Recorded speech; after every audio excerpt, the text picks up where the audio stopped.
Good morning friends welcome in my YouTube channel Gupta ji की पाठशाला। Friends आज है 19 2025 और आज के बनने वाले सभी करंट अफेयर्स की यहाँ चर्चा करेंगे। लेकिन उससे पहले 28 मई 2025 के करंट अफेयर्स का क्विक रिवीजन करते हैं। फ्रेंड्स पहला क्वेश्चन देखते हैं, किस राज्य में कृषि उद्योग सम्मेलन का आयोजन किया गया है? इसका आंसर हो जाएगा मध्य प्रदेश। तो मध्य प्रदेश में कृषि उद्योग सम्मेलन का आयोजन किया गया है। अगला क्वेश्चन देखते हैं फ्रेंड्स, किस शैक्षणिक संस्थान ने अपने यहाँ बीटेक पाठ्यक्रम में भारतीय संविधान की पढ़ाई अनिवार्य कर दी है?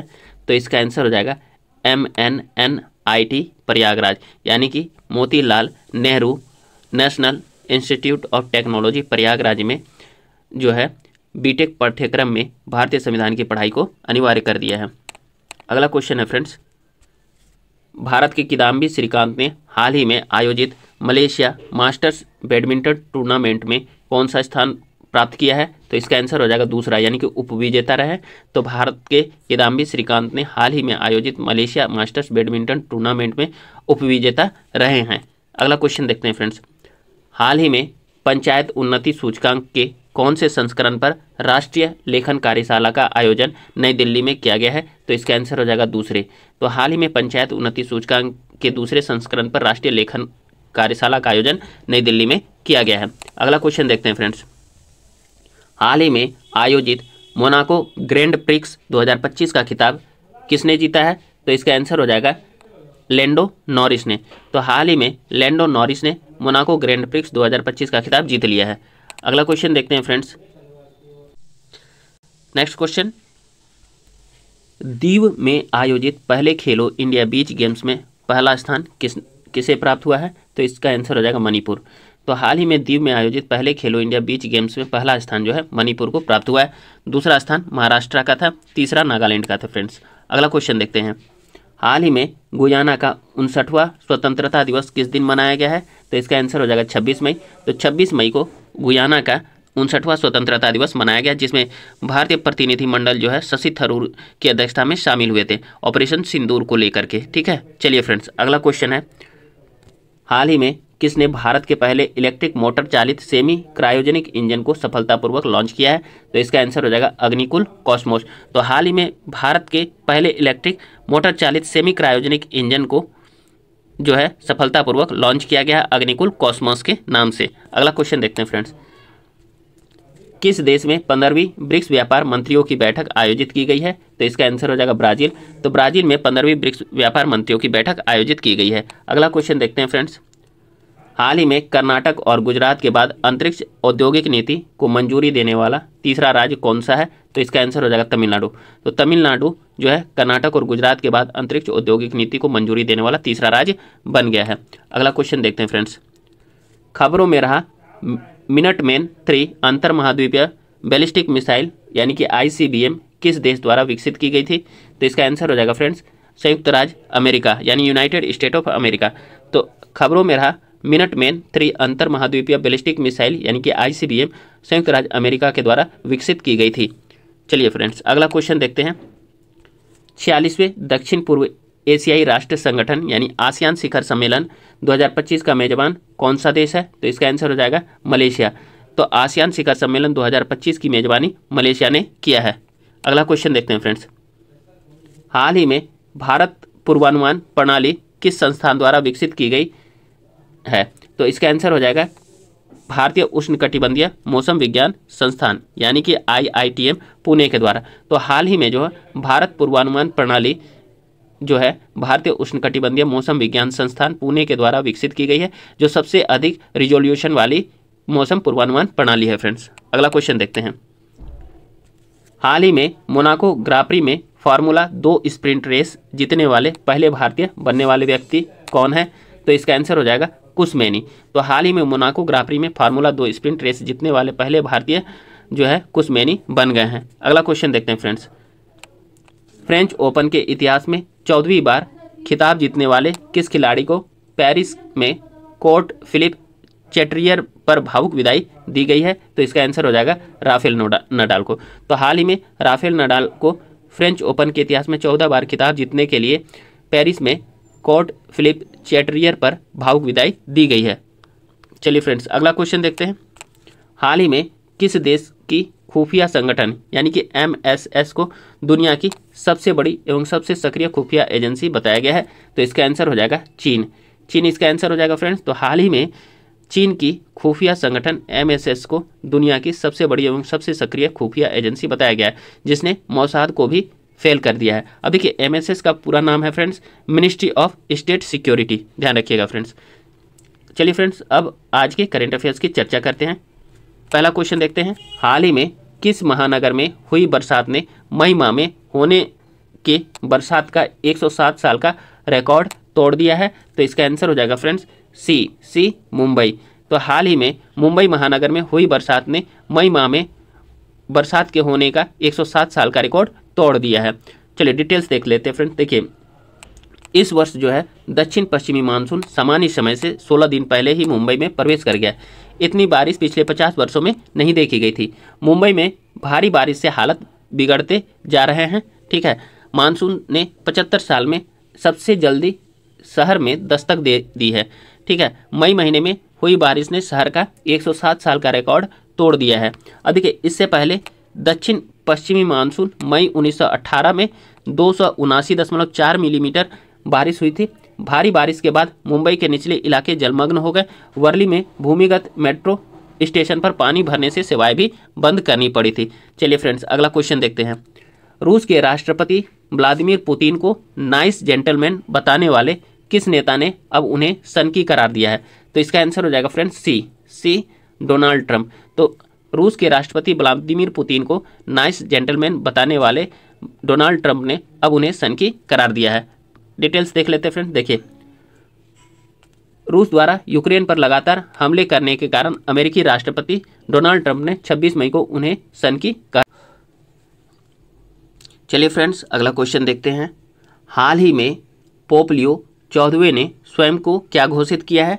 तो इसका आंसर हो जाएगा सी रोमन। तो देखिए हाल ही में पोप लियो 14वें ने स्वयं को रोमन घोषित किया। देखिए पोप लियो 14वें जो है इनकी नियुक्ति हाल ही में सबसे बड़े पोप के पादरी के रूप में हुई थी। ठीक है, अब देखिए पोप लियो 14वें द्वारा स्वयं को रोमन घोषित करना कैथोलिक चर्च के सर्वोच्च पोप के रूप में खुद को स्थापित करने की प्रक्रिया का अंतिम चरण था। अब देखिए पोप लियो 14वें जिनकी नियुक्ति हाल ही में हुई थी, उनका वास्तविक नाम रॉबर्ट फ्रांसिस प्रीवोस्ट था, जिनका जन्म जो है 14 सितंबर 1955 ईस्वी को हुआ था। वे कैथोलिक गिरजाघर के पोप और वेटिकन सिटी के प्रमुख हैं। पोप फ्रांसिस की मृत्यु के बाद 8 मई 2025 के पोप सम्मेलन के दौरान उनका चुनाव किया गया है। अगला क्वेश्चन देखते हैं फ्रेंड्स। हाल ही में किस राज्य में वैज्ञानिकों ने कैलिफेया सिनुओफकार्टा नामक डेमसफली की एक नई प्रजाति की खोज की है? तो इसका आंसर हो जाएगा डी अरुणाचल प्रदेश। तो हाल ही में अरुणाचल प्रदेश में वैज्ञानिकों ने कैलिफेया सिनुओफकार्टा नामक डेमसफली की एक नई प्रजाति की खोज की है। डिटेल्स देख लेते हैं फ्रेंड्स। देखिए वैज्ञानिकों ने हाल ही में अरुणाचल प्रदेश में कैलिफेया सिनुओफकार्टा नामक डेमसफली की एक नई प्रजाति की खोज की है। यह ऊपरी सियांग और निचले दिबांग घाटी जिलों में जैव विविधता सर्वेक्षण के दौरान पाया गया था। अब देखिए इस प्रजाति को इसकी अनूठी उपस्थिति के कारण दाढ़ीदार कांस्य पीठ नाम देने का प्रस्ताव है। यह भारत में दर्ज की गई कैलिफिया जिन्स की केवल दूसरी प्रजाति है। पहली प्रजाति कैलिफिया कन्फ्यूसा 165 साल से भी पहले दर्ज की गई थी। कैलिफिया जीनस आमतौर पर दक्षिण पूर्व एशिया और चीन में पाया जाता है, जो इसे भारतीय जैव विविधता के लिए एक महत्वपूर्ण खोज बनाता है। चलिए फ्रेंड्स, अगला क्वेश्चन देखते हैं। खबरों में रहा किलाउआ ज्वालामुखी किस देश में स्थित है? तो इसका आंसर हो जाएगा फ्रेंड्स बी संयुक्त राज्य अमेरिका, यानी कि यूनाइटेड स्टेट ऑफ अमेरिका। तो हाल ही में खबरों में रहा किलाउआ ज्वालामुखी जो है संयुक्त राज्य अमेरिका में स्थित है। डिटेल्स देखते हैं क्यों आखिर यह चर्चा में रहा फ्रेंड्स। देखिए हवाई द्वीप के बिग आइलैंड पर किलाउआ ज्वालामुखी हाल ही में फटा है, जिसमें 1000 फीट से अधिक ऊंचाई तक लावा के फव्वारे निकल रहे थे। देखिए किलाउआ दुनिया के सबसे सक्रिय ज्वालामुखियों में से एक है। यह संयुक्त राज्य अमेरिका के हवाई राज्य में हवाई द्वीप के दक्षिणी पूर्वी भाग में स्थित एक ढाल प्रकार का ज्वालामुखी है। अब देखिए, ज्वालामुखी समुद्र तल से 4190 फीट या 1227 मीटर ऊपर है। इसके शिखर कैल्डेरा में एक लावा झील है जिसे हेल माऊ माऊ कहा जाता है, जिसे हवाई ज्वालामुखी देवी पेले का घर माना जाता है। अब देखिए, इसकी ढलानें जो है पश्चिम और उत्तर में मोनालोआ ज्वालामुखी से मिलती है। माउंट किलाउआ 1983 से लगभग लगातार फट रहा है। इसके विस्फोट ज़्यादातर गैर विस्फोटक होते हैं और आमतौर पर हेल माऊ माऊ के भीतर ही रहते हैं। कभी कभी कैल्डेरा के तल और किनारों पर बह भी जाते हैं। अगला क्वेश्चन देखते हैं फ्रेंड्स। हाल ही में चर्चा में रहा राष्ट्रीय शिक्षुता संवर्धन योजना यानी कि NAPS किस मंत्रालय की एक पहल है? तो इसका आंसर हो जाएगा फ्रेंड्स बी इसका आंसर हो जाएगा कौशल विकास और उद्यमिता मंत्रालय यानी कि ministry of skill development and entrepreneurship. तो हाल ही में चर्चा में रहा राष्ट्रीय शिक्षुता संवर्धन योजना यानी कि NAPS जो है कौशल विकास और उद्यमिता मंत्रालय की एक पहल है। डिटेल्स देख लेते हैं फ्रेंड्स। देखिए, हाल ही में कौशल विकास एवं उद्यमिता मंत्रालय यानी कि MSDE के राज्य मंत्री की अध्यक्षता में केंद्रीय प्रशिक्षुता परिषद यानी CAC की 38वीं बैठक आयोजित की गई। अब देखिए, परिषद ने राष्ट्रीय प्रशिक्षुता संवर्धन योजना यानी कि NAPS और राष्ट्रीय प्रशिक्षुता प्रशिक्षण योजना यानी कि NATS के तहत वजीफे में 36% की वृद्धि की सिफारिश की है। बात हो रही है राष्ट्रीय शिक्षुता संवर्धन योजना की यानी कि NAPS की।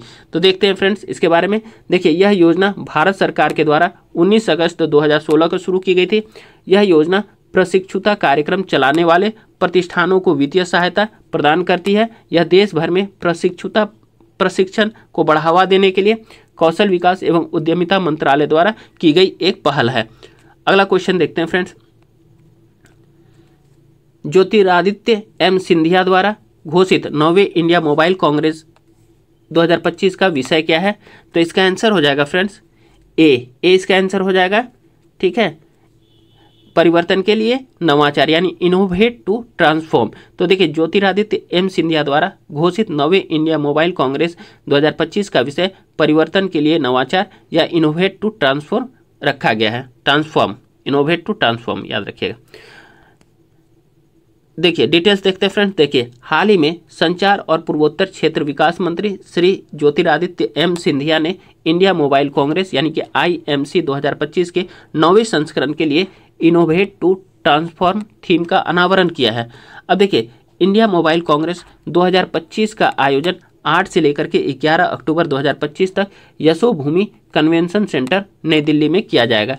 यह कार्यक्रम बुनियादी ढांचे, समाज और स्थिरता जैसे क्षेत्रों में डिजिटल परिवर्तन के लिए एक प्रेरक शक्ति के रूप में नवाचार पर ध्यान केंद्रित करेगा। अब देखिए, IMC 2025 का आयोजन दूरसंचार विभाग यानी कि DOT और cellular operators association of India द्वारा किया जाता है। अगला क्वेश्चन देखते हैं। चलिए फ्रेंड्स, अगला क्वेश्चन देखते हैं। हाल ही में समाचारों में रहा INS ब्रह्मपुत्र किस प्रकार का नौसैनिक पोत है? तो इसका आंसर हो जाएगा बी इसका आंसर हो जाएगा फ्रेंड्स निर्देशित मिसाइल फ्रिगेट या गाइडेड मिसाइल फ्रिगेट भी कह सकते हैं। तो देखिए, हाल ही में समाचारों में रहा INS ब्रह्मपुत्र निर्देशित मिसाइल फ्रिगेट प्रकार का नौसैनिक पोत है। अब चलिए डिटेल्स देखते हैं फ्रेंड्स। देखिए, हाल ही में अधिकारियों के अनुसार भारतीय नौसेना का एक guided missile frigate INS Brahmaputra जो पिछले साल डॉकयार्ड दुर्घटना में क्षतिग्रस्त हो गया था 2025 के अंत तक समुद्री क्षमता हासिल कर लेगा और 2026 के मध्य तक पूरी तरह से युद्ध के लिए तैयार हो जाएगा। INS ब्रह्मपुत्र पहला स्वदेशी रूप से निर्मित ब्रह्मपुत्र श्रेणी का गाइडेड मिसाइल फ्रिगेट है। अब देखिए, इसे कोलकाता में garden rich ship builders and engineers limited यानी GRSE द्वारा बनाया गया था। जहाज को 14 अप्रैल 2000 को भारतीय नौसेना में शामिल किया गया था। यह तटीय और अपतटीय गश्त, समुद्री मार्ग निगरानी, समुद्री कूटनीति, आतंकवाद विरोधी और समुद्री डकैती विरोधी मिशन में भाग लेता है। अगला क्वेश्चन देखते हैं फ्रेंड्स। किस संस्थान ने स्पेक्ट्रल फंक्शन का उपयोग करके क्वांटम सामग्रियों में टोपोलॉजिकल इन्वेरिएंट का पता लगाने के लिए एक नई विधि की खोज की है।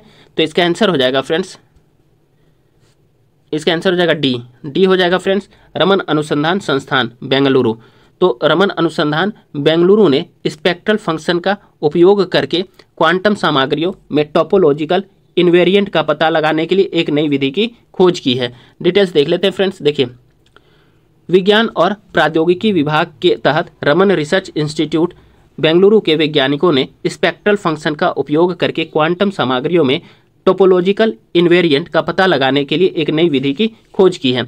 अब देखिए, वैज्ञानिक की टीम ने गति स्थान स्पेक्ट्रल फंक्शन यानी कि मोमेंटम स्पेस स्पेक्ट्रल फंक्शन पर ध्यान केंद्रित किया है, जो एक क्वांटम फिंगरप्रिंट की तरह काम करता है, जो दिखाता है कि इलेक्ट्रॉन ऊर्जा और गति में कैसे फैले हुए हैं। देखिए, यह विधि जो है एक आयामी जो है प्रणाली में घुमावदार संख्याओं और दो आयामी प्रणालियों में चरण संख्याओं जैसे मूल्यों का उपयोग करके छिपी हुई टोपोलॉजिकल विशेषताओं को प्रकट करती है। अब देखिए, स्पेक्ट्रल फंक्शन की बात हो रही है, तो स्पेक्ट्रल फंक्शन एक जो है क्वांटम टूल है, जो यह दिखाता है कि किसी पदार्थ के अंदर ऊर्जा और इलेक्ट्रॉन जैसे कण कैसे व्यवहार करते हैं। इसका उपयोग आमतौर पर इलेक्ट्रॉनिक संरचना जैसे कि राज्यों के घनत्व और फैलाव संबंधों का अध्ययन करने के लिए किया जाता है फ्रेंड्स। देखिए, अगला क्वेश्चन देखते हैं फ्रेंड्स। हाल ही में समाचार पत्रों में रहा किस राज्य में एक परिवार एक उद्यमी अभियान शुरू किया गया है? तो इसका आंसर हो जाएगा फ्रेंड्स डी आंध्र प्रदेश। तो देखिए, हाल ही में समाचार पत्रों में रहा आंध्र प्रदेश राज्य में एक परिवार एक उद्यमी अभियान शुरू किया गया है। और इसके अलावा केरल में भी इस प्रकार का अभियान 2021 में स्टार्ट किया गया था फ्रेंड्स। सिक्किम में भी इस प्रकार का अभियान चलाया जा रहा है। बिहार में भी मुख्यमंत्री उद्यमी योजना चलाई जा रही है। तो ये सभी ध्यान रखना। तो इन सभी का जो है हम लोग यहाँ पे डिटेल से देखते हैं फ्रेंड्स। देखिए, आंध्र प्रदेश सरकार ने हर घर में उद्यमशीलता की संस्कृति को बढ़ावा देने के लिए एक परिवार एक उद्यमी योजना शुरू की है। यह पहल आत्मनिर्भरता, नवाचार और रोजगार सृजन के चालक के रूप में एमएसएमई के विकास में महत्वपूर्ण भूमिका निभाती है। अब देखिए, स्वर्ण आंध्र @2047 के तहत 15% से अधिक की वार्षिक विकास दर को बनाए रखने और $2.4 ट्रिलियन की अर्थव्यवस्था हासिल करने के लिए मुख्यमंत्री ने प्लग एंड प्ले सुविधाएं, पहुंच मार्ग और बिजली विकसित करके बुनियादी ढांचागत सहायता प्रदान करने के लिए प्रत्येक निर्वाचन क्षेत्र में कम से कम एक एमएसएमई पार्क की स्थापना पर जोर दिया है। अब देखिए, अन्य राज्य में भी इस तरह की योजनाएं चलाई जा रही हैं। सबसे पहला देखते हैं केरल में। तो देखिए, केरल सरकार ने हर घर में उद्यमशीलता गतिविधियों को प्रोत्साहित करने और महिला उद्यमिता को सशक्त बनाने के लिए एक परिवार एक उद्यम योजना को मंजूरी दी है। इस योजना का उद्देश्य प्रत्येक परिवार में व्यापार गतिविधि सहित कम से कम एक एमएसएमई इकाई स्थापित करना है। अब दूसरा राज्य जो है, तीसरा राज्य हो गया फ्रेंड्स। देखिए, सिक्किम में एक परिवार एक उद्यमी अभियान को भी चलाया जा रहा है यहाँ पर भी। अब देखिए, वहीं बिहार में, तो बिहार में मुख्यमंत्री उद्यमी योजना चलाया जा रहा है। मुख्यमंत्री उद्यमी योजना क्या है देखते हैं। तो देखिए, बिहार की योजना मुख्यमंत्री उद्यमी योजना भी है। इस योजना के तहत कोई भी अपना खुद का काम शुरू कर सकता है। इस योजना के माध्यम से बिहार में स्वरोजगार बढ़ेगा और पलायन भी कम होगा। मुख्यमंत्री उद्यमी योजना के तहत सरकार की ओर से अपना काम शुरू करने के लिए 10 लाख रुपए दिए जाते हैं। अगला क्वेश्चन देखते हैं फ्रेंड्स।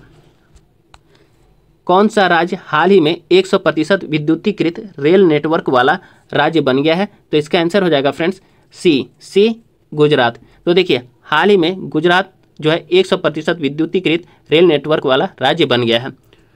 ये 24वां राज्य है सब फ्रेंड्स, ध्यान रखिएगा। तो देखिए, डिटेल्स देखते हैं। गुजरात ने भारत के हरित परिवहन मिशन में एक महत्वपूर्ण उपलब्धि हासिल की है, क्योंकि यह 100% रेलवे विद्युतीकरण प्राप्त करने वाला 24वां राज्य या केंद्र शासित प्रदेश बन गया है। प्रधानमंत्री नरेंद्र मोदी जी ने दाहोद इलेक्ट्रिक लोकोमोटिव फैक्ट्री के उद्घाटन के अवसर पर इस उपलब्धि की घोषणा की। यह मील का पत्थर भारत के रेलवे नेटवर्क के आधुनिकीकरण और सतत ऊर्जा कुशल परिवहन प्रणाली की दिशा में अग्रसर प्रयासों का प्रमाण है। अब इसका उद्देश्य जो है फ्रेंड्स, देख लीजिए क्या है। जीवाश्म ईंधन पर निर्भरता को कम करना, परिचालन लागत घटाना और ऊर्जा दक्षता बढ़ाना, 2070 तक भारत के नेट जीरो उत्सर्जन लक्ष्य में योगदान देना, ठीक है, और माल और यात्री परिवहन में रेलवे अवसंरचना का आधुनिकीकरण और हरित रूपांतरण करना। बात हुई है रेलवे विद्युतीकरण की फ्रेंड्स। तो देखते हैं रेलवे से संबंधित विद्युतीकरण से रिलेटेड कुछ फैक्ट्स को। तो भारत में पहली इलेक्ट्रिक ट्रेन 1925 ईस्वी में मुंबई और ठाणे के बीच चली थी। रेलवे विद्युतीकरण को तेज करने के लिए भारतीय रेलवे ने प्रयागराज उत्तर प्रदेश में केंद्रीय रेलवे विद्युतीकरण संगठन यानी कोर की स्थापना की है। 2014 से पहले यह प्रक्रिया धीमी थी, लेकिन उसके बाद इसे तेज गति दी गई है फ्रेंड्स। अगला क्वेश्चन देखते हैं। हाल ही में फीबा महिला एशिया कप 2025 की ब्रांड एम्बेसडर किसे नियुक्त किया गया है फ्रेंड्स? तो देखिए इसका आंसर हो जाएगा मियाओ लीजी को। तो हाल ही में फीबा महिला एशिया कप 2025 की ब्रांड एम्बेसडर जो है मियाओ लीजी को नियुक्त किया गया है। डिटेल्स देख लेते हैं फ्रेंड्स। देखिए मियाओ लीजी को फीबा महिला एशिया कप 2025 के आधिकारिक ब्रांड एम्बेसडर के रूप में घोषित किया गया है। यह प्रतिष्ठित अंतर्राष्ट्रीय टूर्नामेंट 10 वर्षों बाद फिर से चीन में आयोजित किया जा रहा है। अगला क्वेश्चन देखते हैं फ्रेंड्स। डेनियल नोबोआ निम्न में से किस देश के 48वें राष्ट्रपति नियुक्त किए गए हैं? तो इसका आंसर हो जाएगा फ्रेंड्स डी इक्वाडोर। तो डेनियल नोबोआ इक्वाडोर के 48वें राष्ट्रपति नियुक्त किए गए हैं, जो हाल ही में उन्होंने शपथ लिया है। चलिए डिटेल्स देख लेते हैं फ्रेंड्स। देखिए दक्षिण अमेरिकी देश इक्वाडोर के 48वें राष्ट्रपति के रूप में डेनियल नोबोआ ने अपने दूसरे कार्यकाल के लिए शपथ ली है। उन्हें इस साल की शुरुआत में 4 साल के कार्यकाल के लिए फिर से चुना गया था। नोबोआ ने उपराष्ट्रपति मारिया जोस पिंटो के साथ शपथ ली। उनका कार्यकाल मई 2029 तक रहेगा। ध्यान रखिएगा फ्रेंड्स, वहाँ के उपराष्ट्रपति कौन है इक्वाडोर के? तो मारिया जोस पिंटो, दोनों ध्यान रख लीजिएगा। चलिए फ्रेंड्स अगला क्वेश्चन देखते हैं। हाल ही में किसने अपना डिजी पिन जाने और अपना पिन कोड जाने पोर्टल नामक 2 नए डिजिटल प्लेटफॉर्म लॉन्च किए हैं? तो इसका आंसर हो जाएगा फ्रेंड्स डी डाक विभाग यानी पोस्टल डिपार्टमेंट है। हाल ही में पोस्टल डिपार्टमेंट ने अपना डिजी पिन जाने और अपना पिन कोड जाने पोर्टल नामक 2 डिजिटल प्लेटफॉर्म लॉन्च किए हैं। डिटेल्स देख लेते हैं फ्रेंड्स। देखिए डाक विभाग ने अपना डिजी पिन जाने और अपना पिन कोड जाने पोर्टल लॉन्च किए हैं, जो डिजिटल डाक सेवाओं को बेहतर बनाने और लोगों को पिन कोड से संबंधित जानकारी आसानी से उपलब्ध कराने के लिए है। ठीक है, यह डिजिटल इंडिया पहल का हिस्सा है। परीक्षा के लिए डिजिटल इंडिया और डाक सुधारों पर ध्यान देना उपयोगी है। चलिए फ्रेंड्स आज का सेशन यहीं समाप्त होता है। फिर कल नए सेशन के साथ आप लोगों के समक्ष उपस्थित होंगे फ्रेंड्स आप लोग गुप्ता जी की पाठशाला यूट्यूब चैनल को सब्सक्राइब कीजिए, वीडियो को अधिक से अधिक लाइक कीजिए, अधिक से अधिक शेयर कीजिए और वीडियो पे कमेंट कीजिए। बहुत बहुत धन्यवाद। Have a great day. धन्यवाद फ्रेंड्स।